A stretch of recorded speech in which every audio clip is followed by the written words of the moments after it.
বর্তমান সময়ে এমন একটা অবস্থা চলতেছে, মৃত ব্যক্তির জানাজায় মানে একটা মানুষ মরার পরে তার জানাজাটা যত দ্রুত দেওয়া যায় ততই মৃত ব্যক্তির আত্মা শান্তি পায়। কিন্তু এখন কি করে, জানাজার টাইম দেয় 5টা 6টা কিংবা 8টা বাজে, ধরেন জানাজার টাইম জাস্ট টাইম 8টা, মাইকে বলে দিছে পাবলিক আসি উপস্থিত, বহু দূর দূরান্ত থেকে মানুষ কাজকর্ম পালাইয়া আসি উপস্থিত, জানাজা অংশগ্রহণ করব।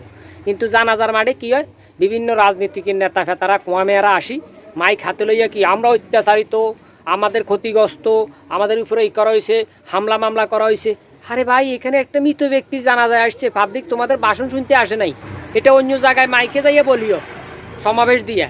মৃত ব্যক্তি জানাজায় মানুষ যে উদ্দেশ্যে আসছে ওইটা সফল করি, মানুষ চলে যাবে।